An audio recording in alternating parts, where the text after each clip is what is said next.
Benjamin Garcia here with the Locked On Podcast Network, also host of the Ben Garcia Show, shameless plug there. My guy Dan Orlovsky, one of the hosts, many of them, NFL Live over at ESPN. You've got a time crunch here. Let's get right into the nitty-gritty. Kyler Murray, for some reason, I've talked to Trevor Sikkema, I've talked to Kevin Clark, I've talked to Nick Wright. No one is quitting Kyler Murray outside of his collapse from Week 11 that ultimately spiraled the Cardinals season. Where are you at with Kyler? Are you still in? Oh, yeah. How much longer do we give him to really turn around the Cardinals franchise? Oh, I'm still very much so in on Kyler Murray. I thought Kyler arguably had the best season of his career, the most consistent season of his career, and probably the most developed and growth-centric season of his career. The reason you don't quit him is he was a number one pick, and physical talent matters in this league, specifically at that position. I think you saw a lot of the good. How much more time do you give him? I would argue that he hasn't been given the necessary support around him up until this point. It's gotten better in the last year. I think Monty has done a nice job to really say, all right, we've got the right people around him. We can win a championship with him.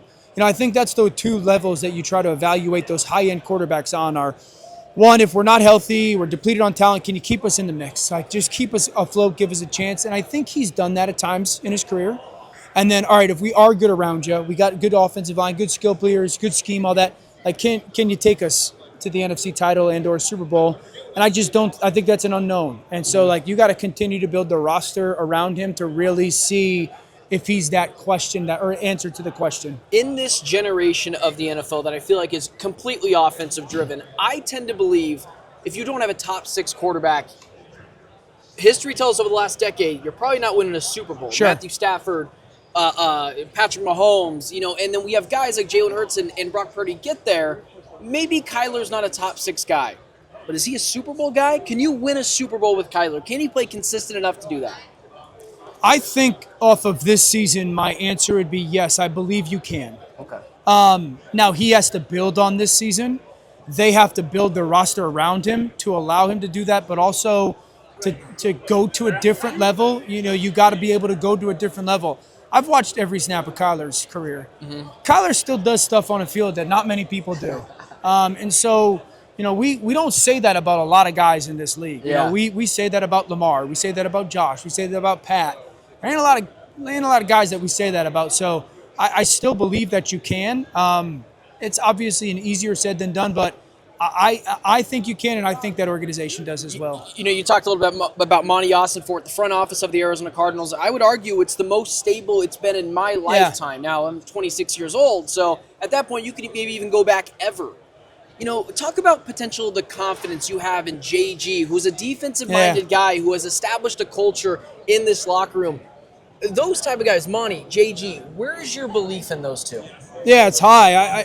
I got the chance to meet Monty at the Super Bowl a couple years ago briefly and then talked with him this year. And, again, you just look at drafts and you go, all right, he's taking some good players, And so that's always how you measure those general managers. And the second thing, I got the chance to talk with JG at the Monday night game that we did this year.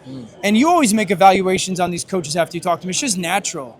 And I remember getting off the time with him being like, yo, I like this dude. And then I was with him pregame on the field, and I was like, I really like him. So he's probably not everybody's cup of tea because he's super intense and he's in your face and very brash.